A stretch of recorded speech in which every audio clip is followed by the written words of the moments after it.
Hello again. It's Dr. Stephanie Ardrey, known as Dr. Money, and welcome to another episode of Naked with Dr. Money.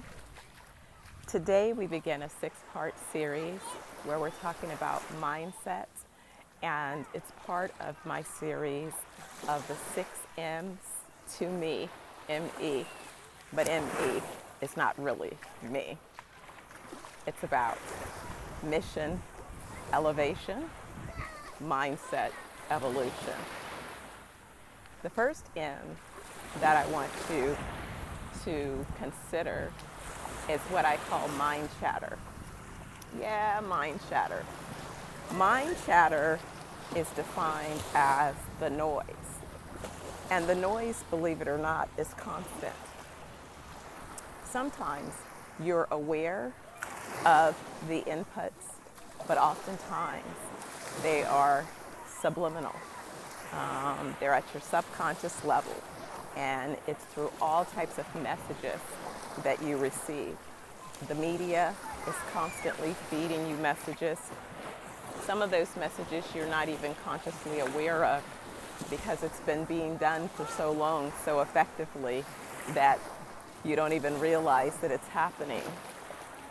The problem is that lack of awareness is that these messages, this mind chatter, this noise begins to inform your understanding of everything.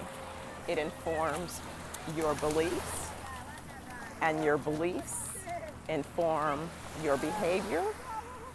Your behavior either produces breakdowns, or your behavior can lead you to breakthroughs.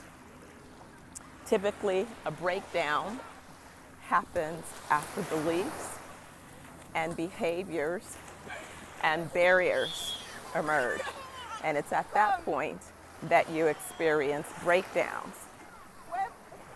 For breakthroughs, you have beliefs that demonstrate or reveal bridges, and those bridges are your guide to breakthroughs. So it's either choice, but it all begins with that mindset. But how do we stop the noise? How do we settle from the mind chatter? Today, I've probably walked close to 7 miles on 7 Mile Beach. I started at one end near downtown, and I just walked to the Hanover border.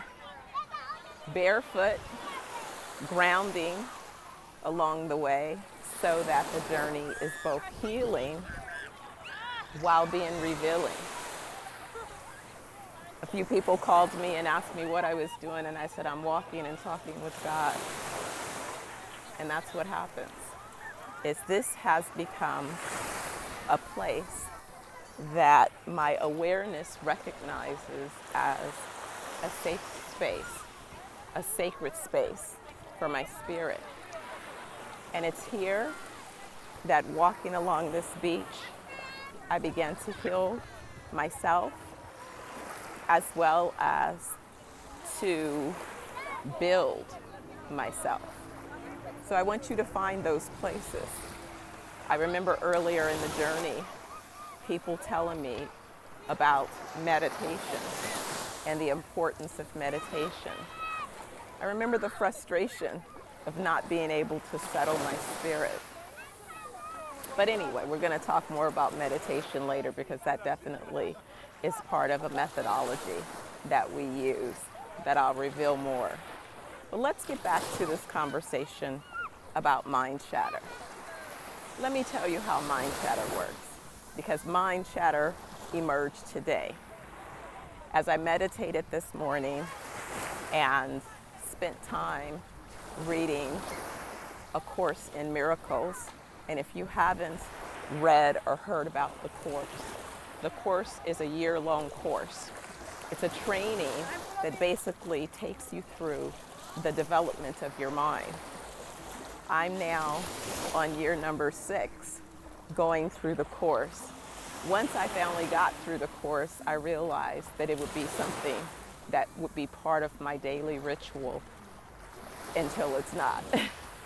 And each journey through the course, it reveals something else. Later, when I talk about the course, I'll share with you how the noise kept preventing the completion of the course, because for some reason I had created these false barriers in terms of how the course had to be experienced. And that caused me to have several breakdowns in my intent to complete the course. Mind chatter. So I live up on the West End in the Grill. And from my apartment, as I began to get ready, after taking the time to care for several things that I wanted to do this morning, I looked out a window and saw clouds. And so the mind chatter began to say, oh my goodness, you waited too late. You can't go to the beach today because it's going to storm. And so I paused for a second and almost stopped from proceeding. But my spirit said, no, you need to ground. You need to go talk to God. A lot of things are happening. You need to hear clearly. And so what I remembered is when I first began to understand and to challenge the mind chatter, I asked God one day, how will I know which thought that emerges is your thought? And so I began to notice that the first thought is the thought. The second thought comes and challenges the first thought. And so I began to take small tests where I followed the first thought. No questions asked, no barriers, no hesitation. Example, I might be doing anything and a thought to call a person may come to mind. No question in it, no making up reasons why not, immediately picking up the phone and making the attempt to call the person. What I began to see is every time I followed that first thought, there was a blessing, there was a reason. It wasn't just about that action blessing me. It was about, in many cases, me being a blessing to someone else. And as a result of that, then finding a blessing was also waiting for me. And so I began to, as you will, get stronger in that, develop more strength in that understanding. And it was that journey that allowed me to develop the mental muscles. These days, when a thought comes to mind, I go with the first thought. As long as I know the thought has no harmful intentions, no desire to hurt another person. It's just the thought and taking action, because we're all connected. Energetically speaking, our thoughts happen first and then they create the things. People are necessary. You don't know which person has been assigned to provide you with something that's in alignment with your assignment. So it's important to recognize that when you're told to take certain actions, those actions oftentimes are for your advancement.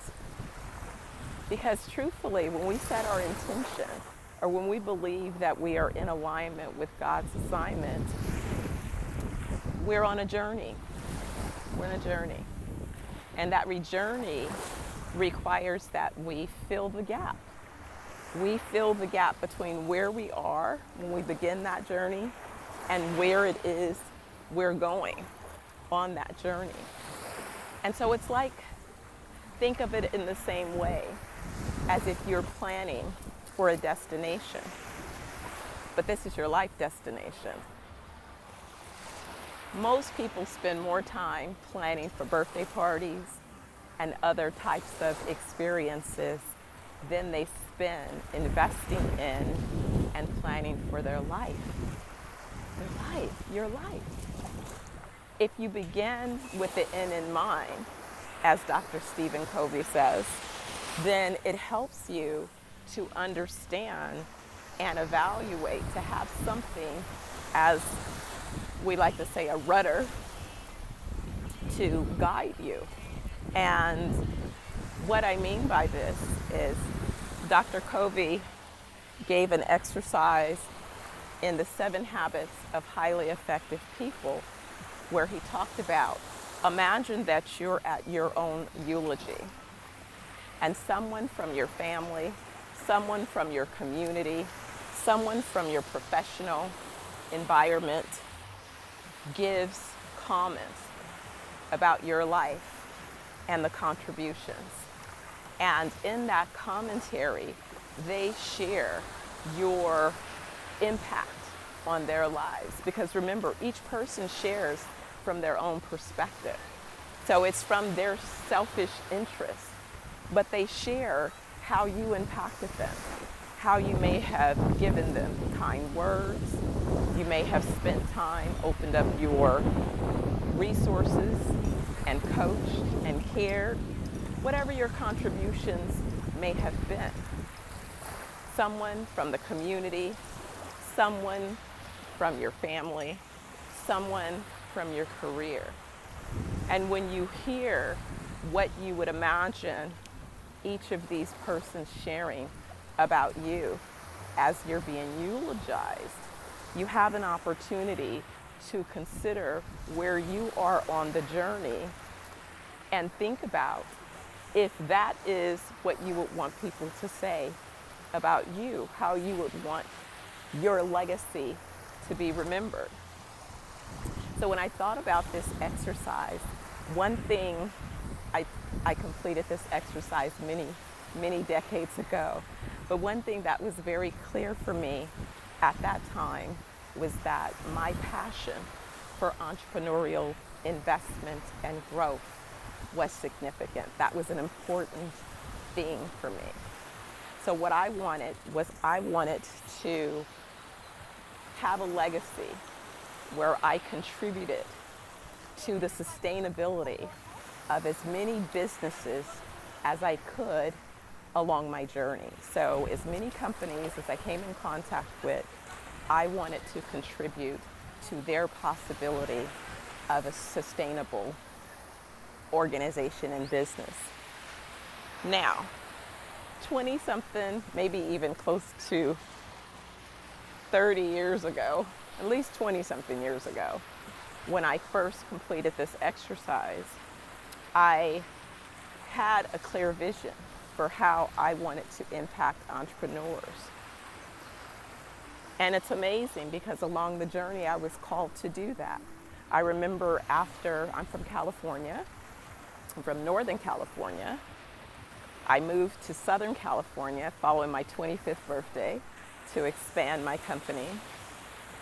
I was there when the Rodney King riots hit Los Angeles. And I remember meeting with the then executive director at the Greater Los Angeles African American Chamber of Commerce. And he asked me, would I be willing to teach a marketing class? And I said, oh yes, definitely, of course. I owned at that time a very successful multicultural advertising and marketing communications agency. In fact, as a result of the JV, we were a $250 million concern on the forefront of multiculturalism. Before that was a thing. And so yes, I could have definitely taught a class on marketing. But as a strategist, one thing that I knew and that I continue to understand is that oftentimes people focus on the symptoms rather than the root cause of a particular problem. So I asked a further question, and the question was, who is asking for this training? At that time, it was the Small Business Administration. And why are they asking for this training?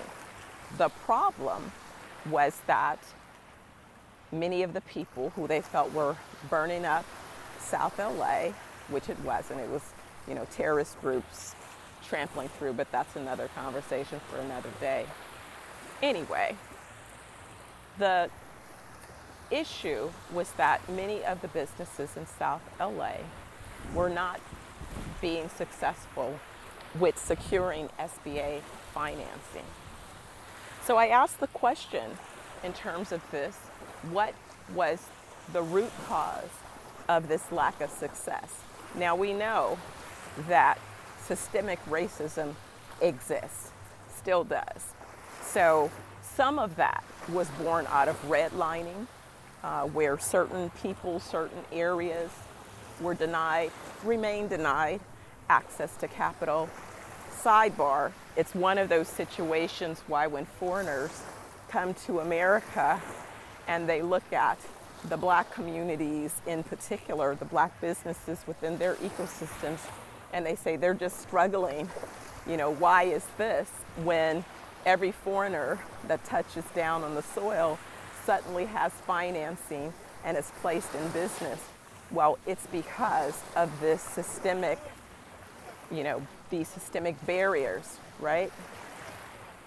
And as much as they have become part of the fabric of the United States, this is another example where mind shatter allows you to look at a certain set of facts, but decide to make a new decision about those facts. That's always been my gift. I look at data differently. And because of my belief that God said yes, all I have to do first is develop the strategy, the structure, and then share the vision, the answer is still yes. So I have lived under that understanding. In the beginning, those muscles weren't as strong as they are now. Those muscles have been refined and developed. Today, they're even stronger than they were at that time. But at that time, I said, listen, I'm going to do something more than marketing.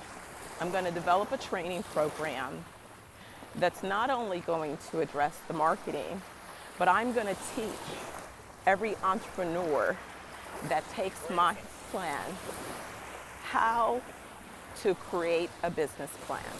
Because what was happening is people would have a business plan created, but when it came time to present that business plan to the funding community, they could never overcome the questions of the community or advisors that were evaluating and making the determination on if they should grant the funding or not.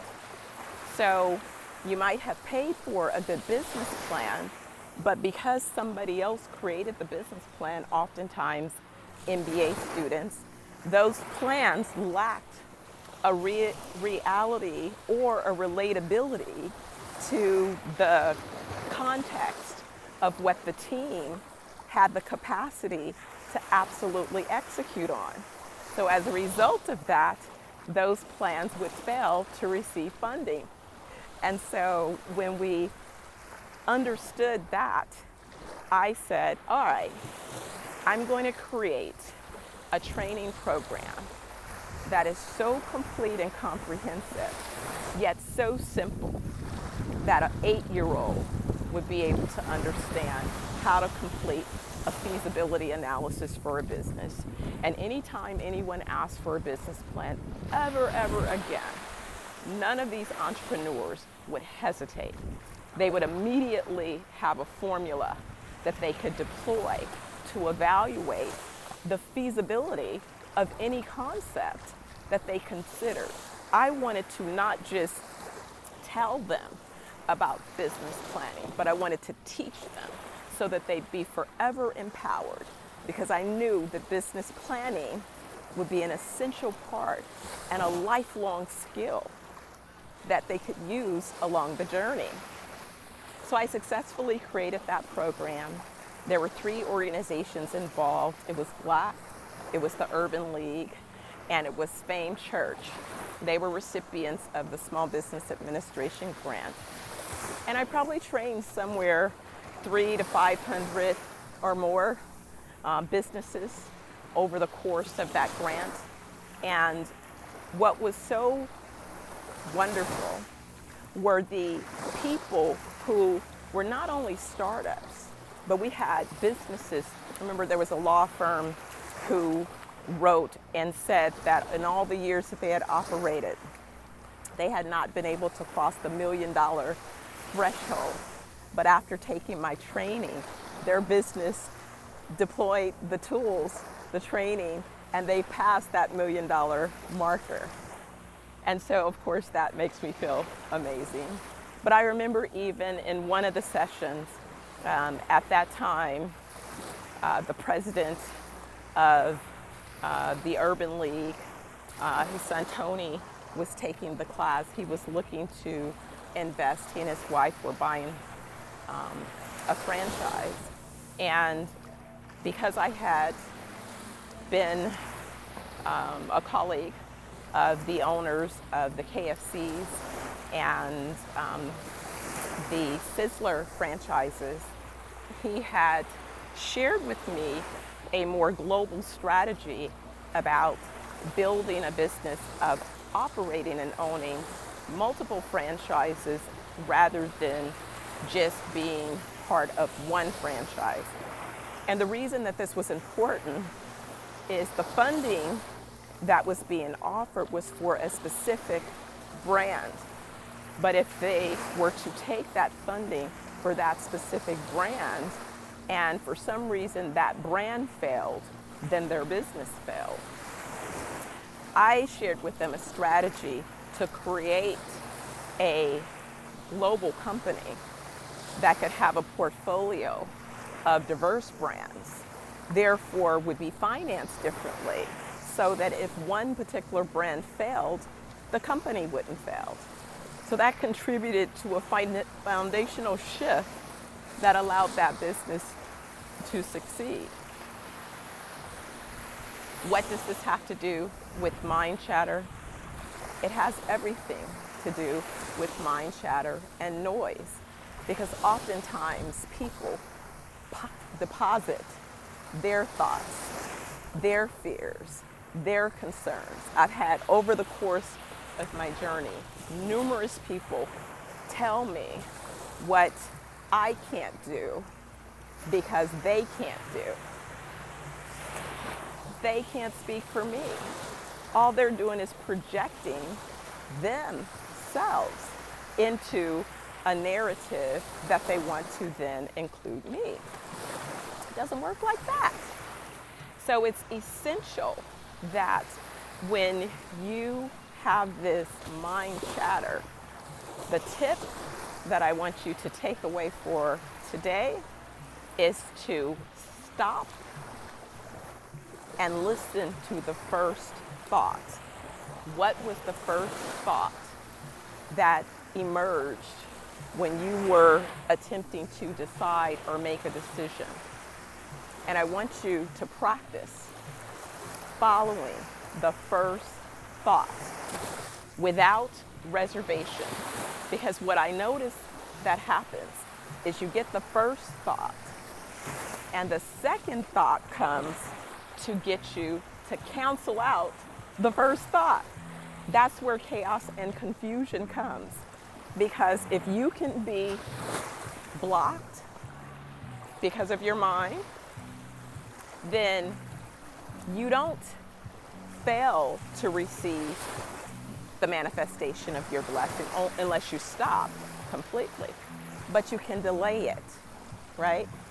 Because if it is, there's something in your spirit that's calling you, and that thing that's calling you does not cause harm to others, but in fact helps them, then you can begin to see that it's possibly part of the alignment with God's assignment for your life.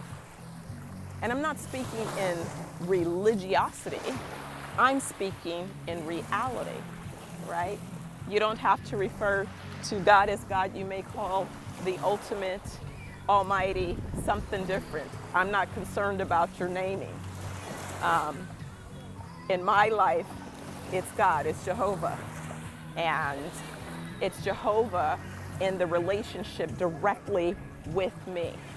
I don't need a mediator to go between God and I. We are able to have a direct communication.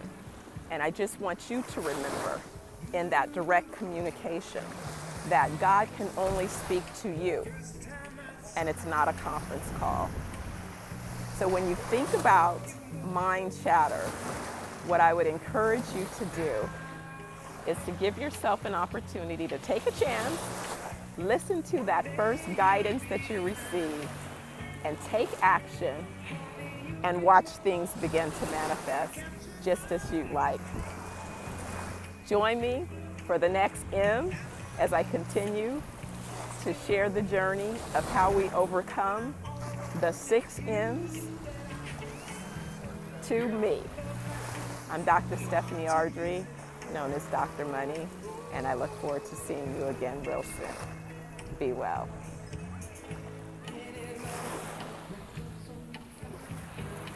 It's amazing.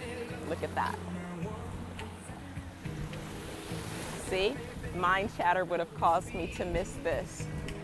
And yet what I found was a healing day out here on 7 Mile Beach in the grill. So you be well. Shut down the noise and shut down the mind chatter. You too can overcome and continue along your journey to fulfill the assignments that God has given you. We all can. And we all have one. We all have an assignment. It's not unique to me. We all have an assignment. So I'll see you next time.